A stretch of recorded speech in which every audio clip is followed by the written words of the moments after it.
জলদি চলো।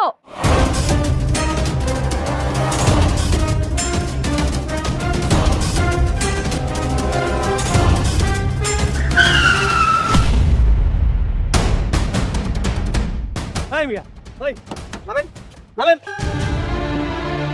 গাড়ি কেমনে চালান আপনি? হ্যাঁ, গাড়ি কেমনে চালান? চোখ কি কপালে নাই নাকি? আরেকটু হইলেই তো আমার গাড়ির উপরে উঠাই দিতেছিলেন। গরিব বলে কি আমরা মানুষ না? সরি ভাইজান, আমার বাবা অফিসে হঠাৎ করে অসুস্থ হয়ে গেছে। আমি কি করবো বুঝতেছি না। আমি নিজে গাড়িটাও ঠিক মতো চালাতে পারি না। অ্যাম্বুলেন্স কল করবো, আমার ফোনটাও বন্ধ হয়ে গেছে। এই জন্য বাধ্য হয়ে বাবাকে নিয়ে হসপিটালে যাচ্ছি।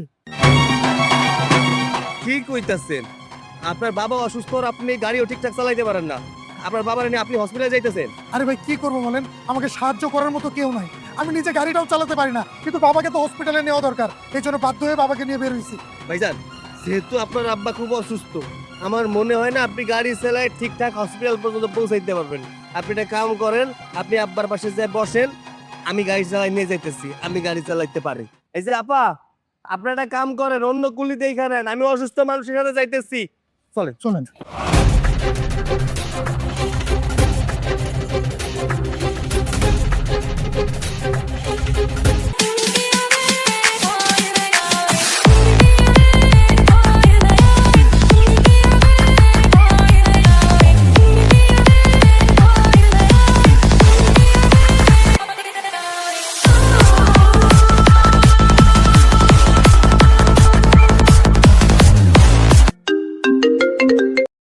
হ্যাঁ ভাইয়া বলো।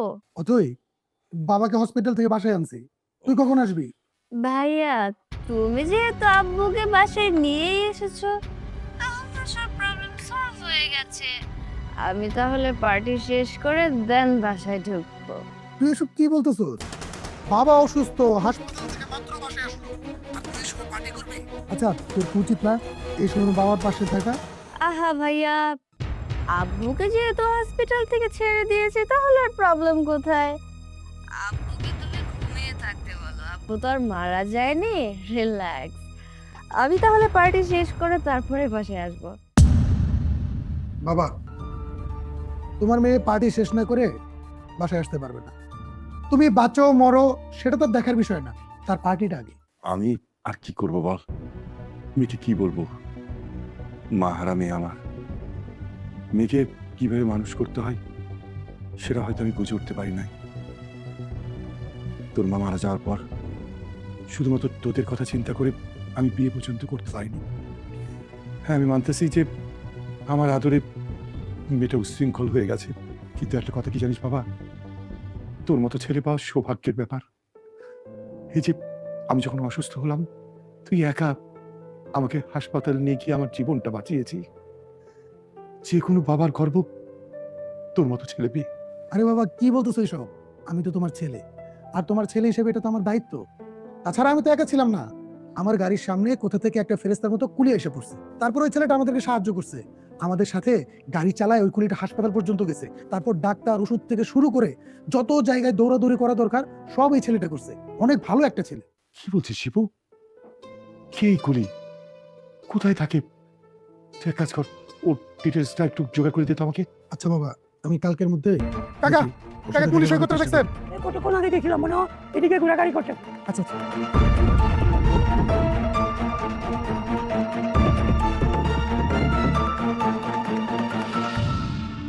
আরে সৈকত,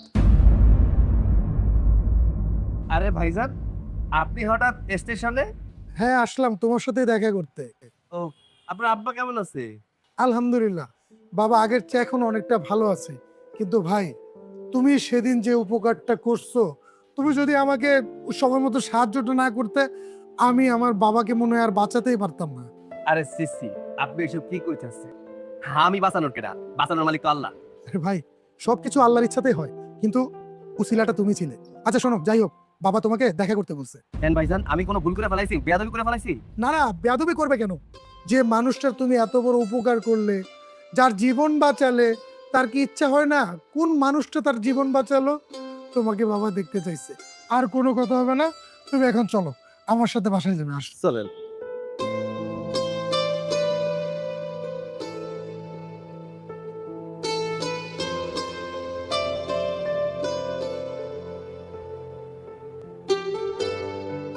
আসসালামু আলাইকুম।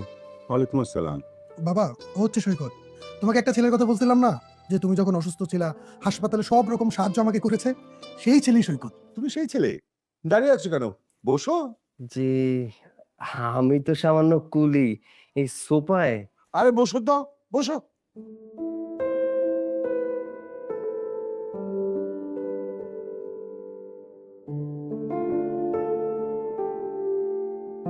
স্যার একটা কথা বলবো? এভাবে আমাকে বাড়িতে ডাকলেন যে? আশ্চর্য, এটা তুমি কেমন কথা বললে? তুমি আমার জীবন বাঁচিয়েছো, আর তোমার সঙ্গে আমি দেখা করব না? আচ্ছা, শিবু বলল তুমি নাকি কুলির কাজ করো। কুলির কাজ তো বেশ কষ্টকর। এক কাজ করি, তোমাকে একটা ভালো জব দিয়ে দিই, তুমি জব করো। লেখাপড়া কতদূর করেছো? স্যার আমি বিএ পাশ করেছি।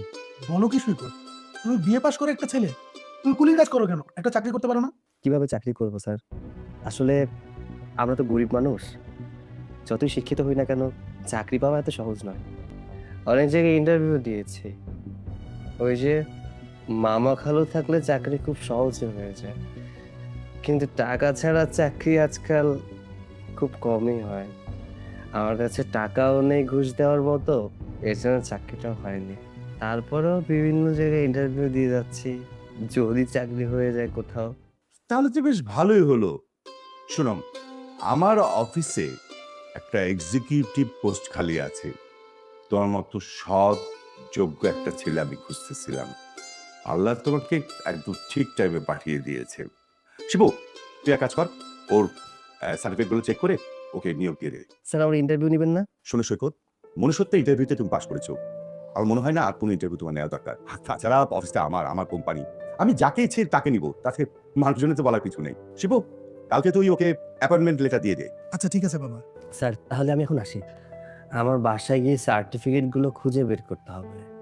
আচ্ছা ঠিক আছে, যাও, কালকে সময় মতো চলে এসো। আচ্ছা ঠিক আছে, যাই। ঠিক আছে। আসসালামু আলাইকুম। ওয়ালাইকুম আসসালাম।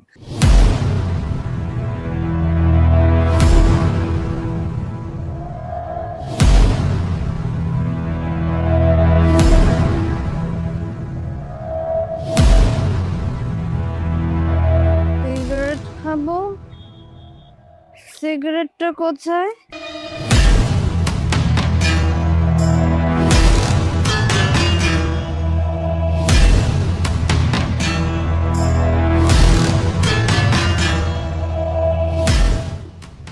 আরে লাইটার, লাইটার কোথায়? Hello bro, excuse me bro, আমি সিগারেটটা ধরাবো, লাইটার হবে মানে আগুন হবে, আগুন। আগুন? হ্যাঁ, আগুন তো হবে, কিন্তু তুমি তো নিজেই একটা আগুন। কি ভেবেছিস তুই আমি মাতাল? নো নো, আমি মাতাল না, আমি সেন্সে আছি। ওকে, ডোন্ট টাচ মি। ওকে, আরে রাখো তোমার ডোন্ট টাচ মি, আগে একটু তোমাকে টাচ করি। কি রে, তোমাকে থাপ্পড় মারলি? দাঁড়া দেখাচ্ছি তোর আগুন, দেখাচ্ছি।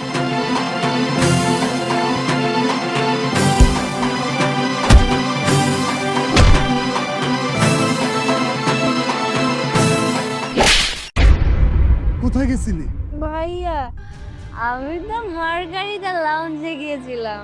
কি, তুই বাইরে গেছিলি মদ খেতে? আর এই মদ খেয়ে রাস্তার মধ্যে মাতলামি করতেছস? আজকে যদি এই সময় আমি নাচতাম তোর কি হতো? তোকে বাবা লাই দিয়ে দিয়ে একদম মাথায় উঠাইছে, আমিও তোর বেশি লাই দিয়ে ফেলাইছি। আমি চল বাসে চল, আজ থেকে তোর বাড়ির বাইরে যাওয়া বন্ধ। হাই চারু ভাইয়া আমি সিগারেট ধরাবো আগুন দিয়ে। চল। একটু আগুন তুমি হবে চাইলে ভাইয়া, দাও আমাদের না। অফিসে কাল সকাল থেকে জয়েন করতে পারবে। ভাই আপনার কাছে কি বলে ধন্যবাদ দিব আমি বুঝতে পারছি না। ধন্যবাদ আমাকে তোমার কাজ আর সততা দিয়ে দিবা, এর বেশি আমি তোমার কাছ থেকে কিছুই চাই না। ঠিক আছে, আজকে তাহলে যাও, কাল সকাল সকাল চলে এসো। আচ্ছা ঠিক আছে, আসসালামু আলাইকুম। ওয়ালাইকুম আসসালাম।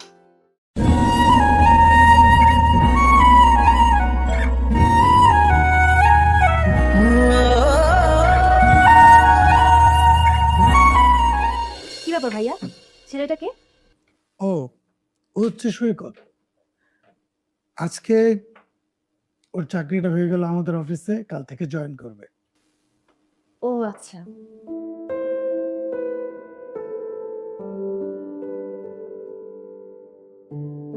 কি ব্যাপার মামা, এখনো ঘুমাও নাই? তোর জন্য ওয়েট করছি। তুই এত লেট করলি কেন? আজকে অফিসে অনেক ঝামেলা ছিল, তাই একটু লেট হয়ে গেছে। আচ্ছা, সৈকত আসছিল, ওর অবস্থা কি? ও আচ্ছা বাবা, হ্যাঁ আমি সৈকতের কথা বলার জন্যই তোমার কাছে আসলাম। ও আমাদের অফিসে কাল থেকে জয়েন করবে। ওর কাগজপত্র সব চেক করে দেখেছি, সবকিছু ঠিক আছে। দেখ, আমার কাছে ছেলেটা তো ভালোই মনে হচ্ছে। যদি লেগে থাকে উন্নতি করতে পারবে। তুই কি বলিস? হ্যাঁ, আমার কাছেও ছেলেটাকে ভালোই মনে হয়। দেখা যাক কি হয়। আচ্ছা ঠিক আছে, যা ফ্রেশ হয়ে নে। ফ্রেশ হয়ে আয়, একসাথে খাবো, যা। ঠিক আছে বাবা।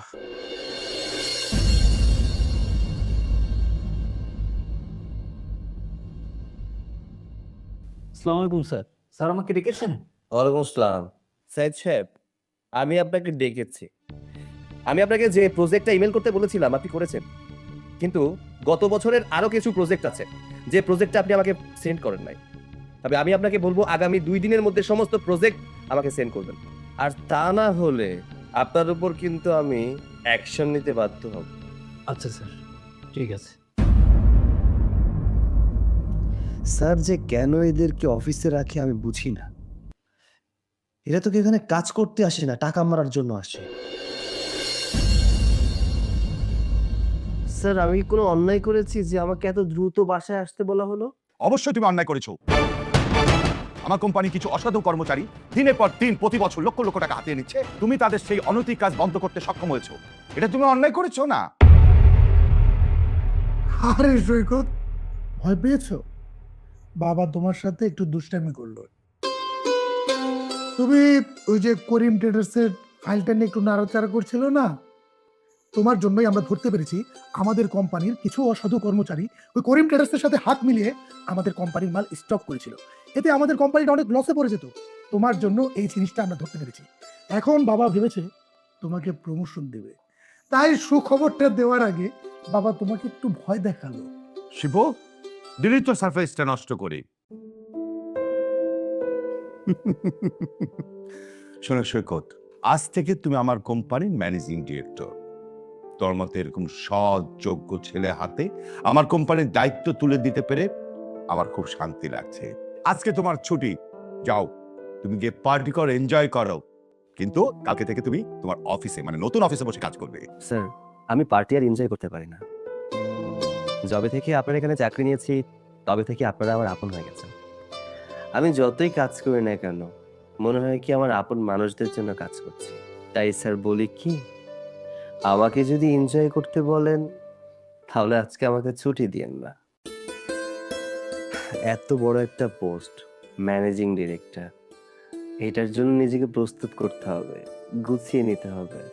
তার চেয়ে বরং আমি অফিসে যাই, অফিসে গিয়ে ফাইল চেক করতে হবে। সৈকত, তুমি আসলে একটা আজব মানুষ। আমি জানি তোমার সাথে তর্ক করে কোনো লাভ নেই। আচ্ছা, তুমি যখন অফিস যেতে চাচ্ছ যাও, আবার কোনো আপত্তি নেই। ঠিক আছে স্যার, আসসালামু আলাইকুম। ওয়ালাইকুম আসসালাম।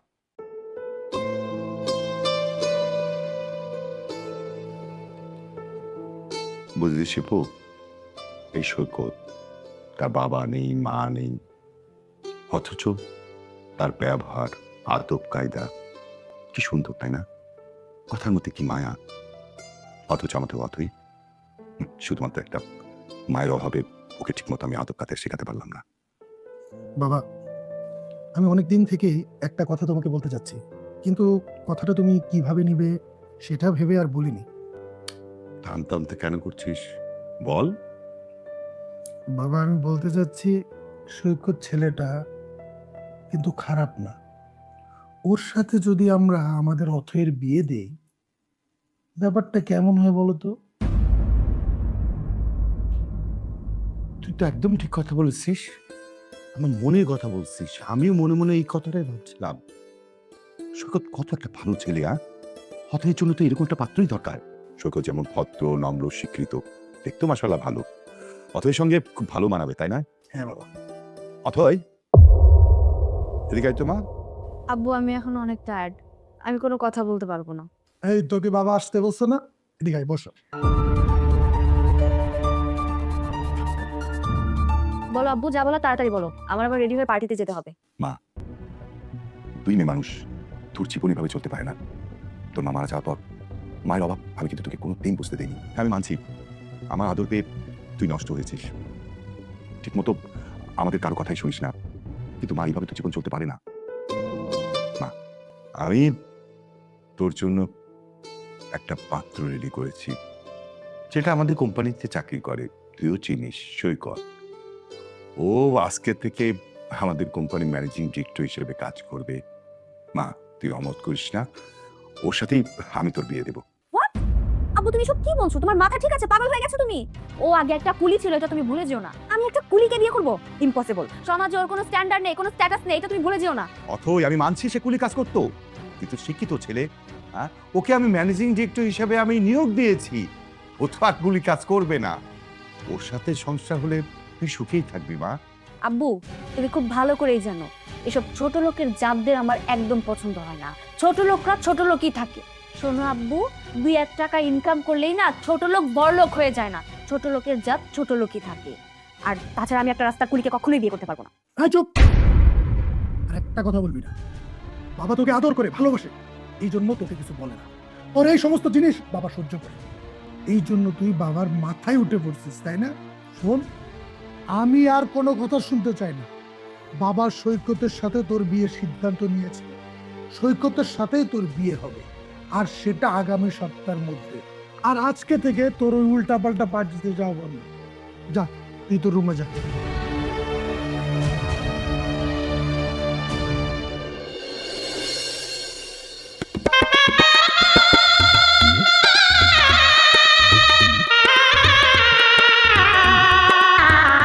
খবরদার! এই কুলির বাচ্চা কুলি, তোর এত বড় সাহস, তুই আমার গায়ে টাচ করার চেষ্টা করছিস? একদম আমার গায়ে টাচ করার চেষ্টা করবি না, তাহলে এই ছুরি একদম তোর পেটের ভিতরে ভরে দেব। আপনি সব কি করছেন? আমি তো আপনার স্বামী, আমার সাথে এমন করছেন কেন? শোন, আমি শুধুমাত্র আমার আব্বু এবং ভাইয়ার চাপে পড়ে তোকে বিয়ে করতে রাজি হয়েছি। না হলে আমার মতো মেয়ে তোর মতো একটা কুলির বাচ্চা কুলিকে কখনো বিয়ে করে? এটা তুই ভাবলি কি করে? আর আমি তোর সাথে সংসার করব, এটা তুই ভাবলি কি করে? এক বিছানায় তোর সাথে আমি থাকবো, এটা তুই ভাবলি কি করে? কুলির বাচ্চা কুলি, যা এক্ষুনি এই বিছানা থেকে উঠে যা, গিয়ে বাইরে সোফা রুমে গিয়ে ঘুমাবি। যা যা বলছি।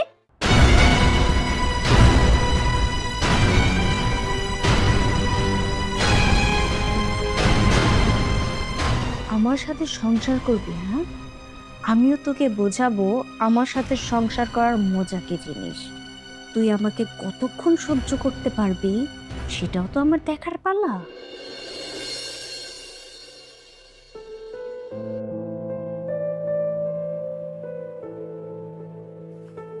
কি ব্যাপার সৈকত,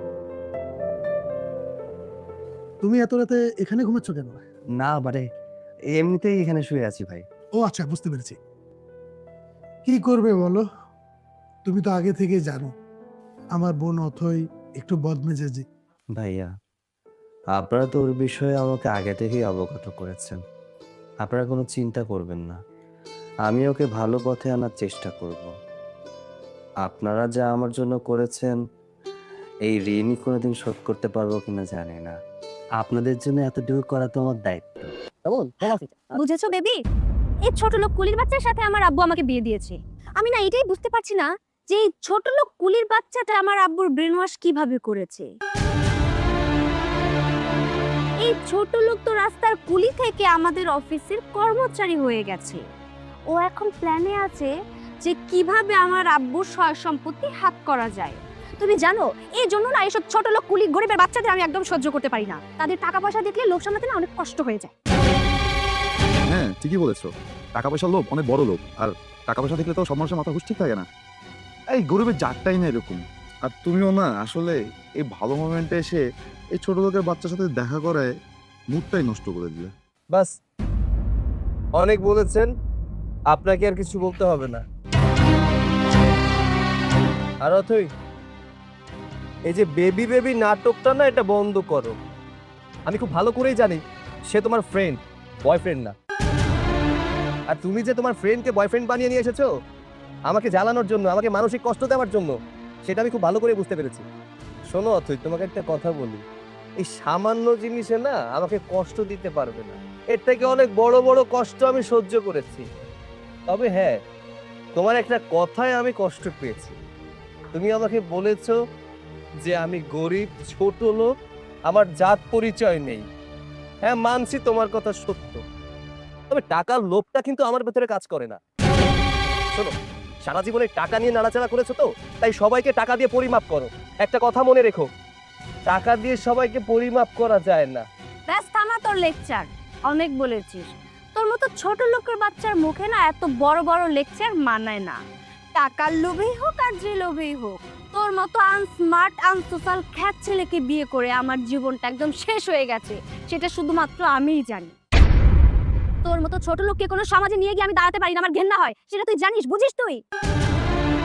আরে শোন, আমার ফ্রেন্ডের হাজবেন্ডরা দামি দামি ভার্সিটি এবং ফরেনার থেকে পড়াশোনা করে আসা, আর তুই সামান্য সরকারি কলেজ থেকে বিএ কমপ্লিট করে এসে আমার আব্বুর ব্রেন ওয়াশ করে একটা চাকরি পেয়ে বসে আছিস।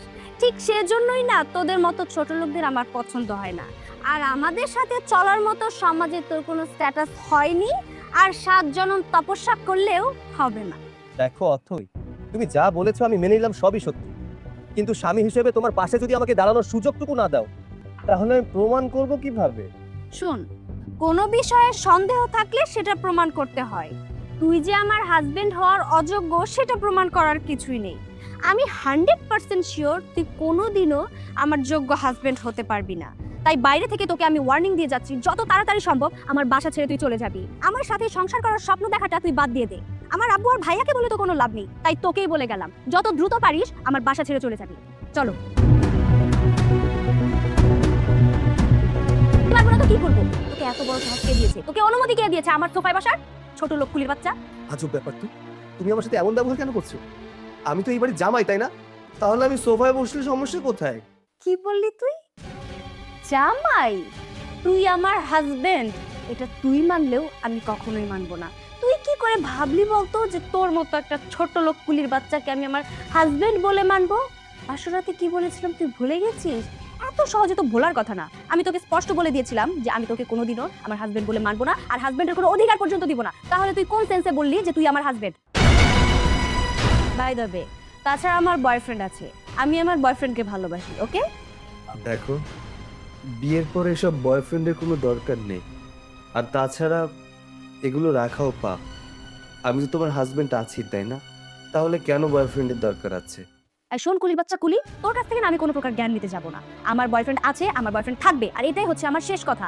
তোকে কে বলেছে আমার বিষয় নাক গলাতে? তুই একটা কুলির বাচ্চা কুলি, তোর কোনো স্ট্যাটাস আছে আমাদের সাথে চলার? কোনো স্ট্যাটাস নেই, কোনো যোগ্যতা নেই। তাই আমি তোকে এক্ষুনি বলছি আমার চোখের সামনে থেকে চলে যা, চলে যা বলছি।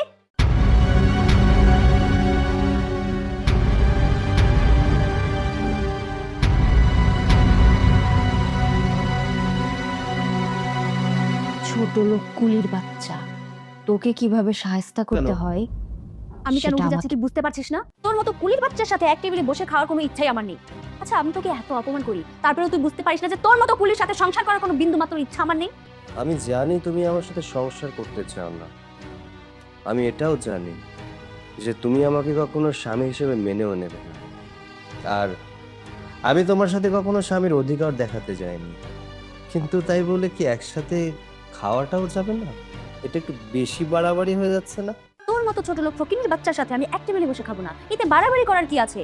আর তোর মতো ছোট লোকের বাচ্চার স্থান না ওই ফুটপাতে। আমার সাথে এক টেবিলে বসে খাওয়ার মতো তোর কোনো যোগ্যতাই নেই। বাস তুই অনেক হয়েছে, এবার চুপ কর। সৈকত ভালো ছেলে বলে ওকে তুই দিনের পর দিন এভাবে কথা শুনে যাচ্ছিস। আর তুই কি ভাবিস? হ্যাঁ, আমরা সবাই তোকে আদর করি বলে তুই আমাদের সবার মাথার উপর উঠে থাকবি, এটা কখনো ভাবিস না। আর সৈকতের মতো ছেলে আছে বলে আজকে তোকে আমরা বিয়ে দিতে পারছি, না হলে তোর মতো মেয়েকে এই দুনিয়ার কোনো ছেলেই বিয়ে করতো না। নিজেকে নিয়ে এতটা অহংকার করিস না। তুই আমার ছোট বোন বলে তোর মুখের উপরে আমি কোনো কথা বলতে পারি, কিন্তু আজকে আর চুপ থাকবো না। আজকে আমি বলবো, আজকে আমি সব বলবো। এই তুই যে সারা রাত পার্টি করিস, নেশা করিস, পাগলামি করিস, এইসব পাগলামি পৃথিবীর কোন ছেলে আছে এসব মেনে নিত? কেউ মেনে নিত না। সৈকত তোর এইসব পাগলামি মেনে নিছে, সহ্য করতেছে, তার উপরে তুই সৈকতের উপরে অহংকার দেখার? হ্যাঁ দেখাচ্ছি, তার কারণ অহংকার দেখানো সেই যোগ্যতাটা আমার আছে। তার কারণ আমি শিল্পপতি রকি খানের একমাত্র মেয়ে। আমার বিয়ে হওয়ার কথা ছিল কোনো এক রাজপুত্রর সাথে, সেখানে আমার বিয়ে হয়েছে এরকম একটা কুলির বাচ্চার সাথে। আর এই কুলির বাচ্চার সাথে বিয়ে তোমরা মিলে আমাকে দিয়েছো।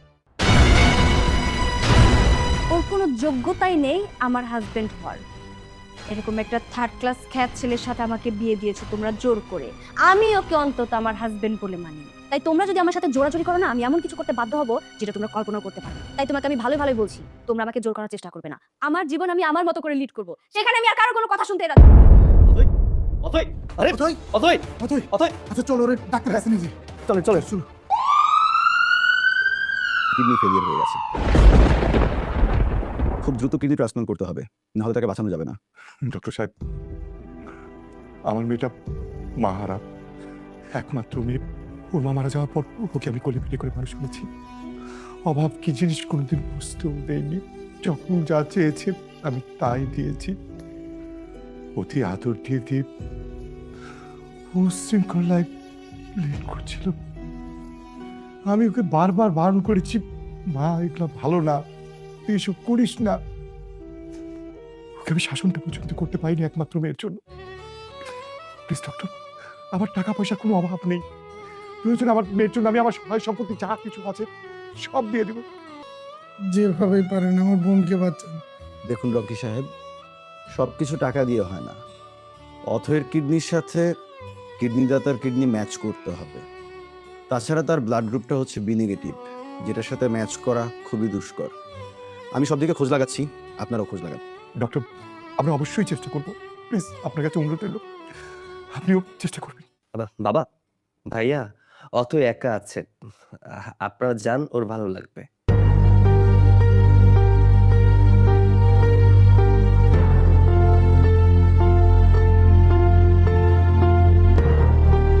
ডক্টর সাহেব, আপনার সাথে আমার কিছু কথা আছে।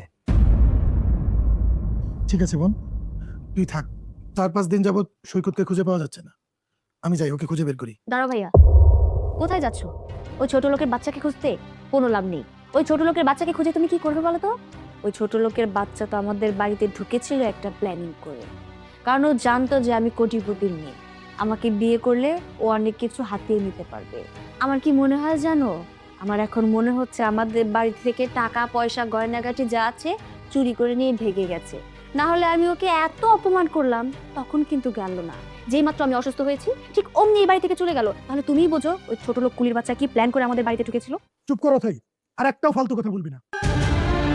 তুই তাকে কি বলতেছিস তুই জানোস? এই ছেলেটা তোর জন্য কি করছে? আজকে এই ছেলেটার জন্যই তুই দুনিয়াতে বেঁচে আছিস। কি সব ফালতু কথা তুমি বলছো ভাইয়া? আমি কোনো ফালতু কথা বলতেছি না। তোর 2টা কিডনি নষ্ট হয়ে যাওয়ার পরে তোর কিডনি খুঁজে পাওয়া যাচ্ছিল না। তারপরে এই ছেলেটা, যে ছেলেটা তোকে কিডনি দিয়ে তোর জীবন বাঁচাইছে, ওই ছেলেটার নাম কি জানো? ওই ছেলেটা আর কেউ না, ওই ছেলেটা সৈকত। আর এই ছেলেটাকে তুই কতই না অপমান অপদস্থ করলি। তুই যে ছেলেটাকে বারবার ছোট লোক বলে অপমান করতেছিলি না, তোর বিপদের সময় আর কাউরে পাশে পাই নাই। এই ছেলেটাই তোর পাশে দাঁড়াইছে। তুই না বলতি তোর অনেক বড় লোক বন্ধু বান্ধব আছে? ওই তুই যখন বিপদে পড়লি তোর অনেকগুলা বন্ধু বান্ধব, মানে যারা আমার পরিচিত, সবাইকে কল করছিল, কেউ তোর পাশে দাঁড়ায় নাই, কেউ তোকে সাহায্য করে নাই। আর ঠিক সেই সময় এই ছেলেটা, যে ছেলেটাকে তুই বারবার ছোট লোক বলে অপমান করছিস, এই ছোট লোক ছেলেটাই তোর বিপদে পাশে দাঁড়াইছে, তোর জীবন বাঁচাইছে। আসলে তুই কি জানিস, তুই না মানুষের অর্থ দিয়ে মাপছস যে আমি কোটিপতি, আমার কোটিপতিদের সাথে মিশতে হবে। কিন্তু তোর ওই কোটিপতি বন্ধুরা তোর বিপদের সময় পাশে দাঁড়ায়, পাশে দাঁড়াইছে এই ছোট লোক ছেলেটা। এইসব তোকে বলে আর লাভ নাই, আমি যাই। ভাইয়া দাঁড়াও, তোমার সাথে করে আমাকেও নিয়ে যাও, আমি সৈকতের কাছে যাব। তুমি কি জানো সৈকত কোথায়? না, এখন কোথায় আছে জানি না, তবে রেল স্টেশনে থাকতে পারে। ঠিক আছে, তাহলে আমাকে নিয়ে চলো। ঠিক আছে। সৈকত, সৈকত দাঁড়াও। জি ম্যাডাম, বলেন। কি ব্যাপার সৈকত, তুমি আমাকে ম্যাডাম বলে কেন ডাকছো? আমি তোমার ম্যাডাম না। আর তুমি এখানে কি করছো বলো তো? বাসা চলো, চলো বলছি। না ম্যাডাম, আপনার মতো কোটিপতি মানুষের বাসায় যাওয়ার যোগ্যতা আমার মতো গরিব মানুষের নাই। আপনার জীবনের অনেক কষ্টের কারণ আমি হয়েছি। আমার মতো গরিব মানুষের বিয়ে কইরা সমাজে আপনার মাথা হেট হয়ে গেছে।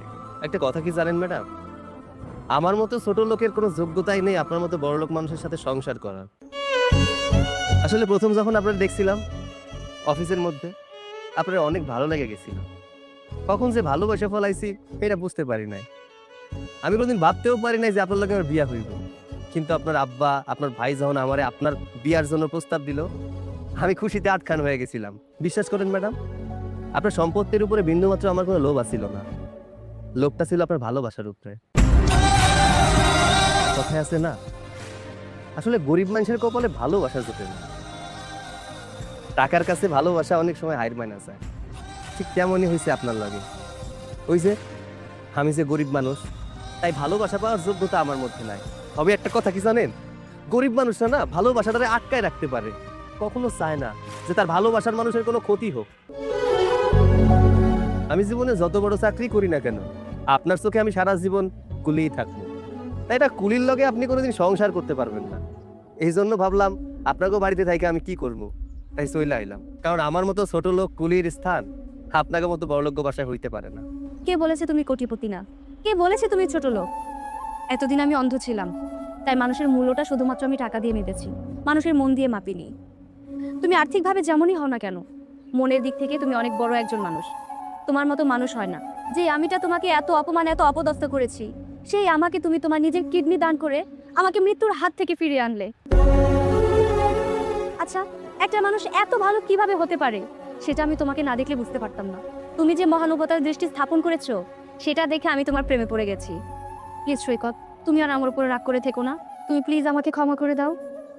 হয়েছে সৈকত, আমার এই বোনটা ছোটবেলা থেকে অনেক ভুল করছে, কিন্তু কখনো তার নিজের ভুল স্বীকার করেনি আর বুঝতেও পারেনি। যেহেতু ও ভুলটা বুঝতে পারছে, তুমি ওকে ক্ষমা করে দাও। আচ্ছা শোনো, চলো আমাদের সাথে বাসায় চলো, বাবা তোমার জন্য অপেক্ষা করছে। আচ্ছা ঠিক আছে, চলেন এই মালটা সামনে নামাই দিয়া চলে যাবো। ঠিক আছে, চলো। চল।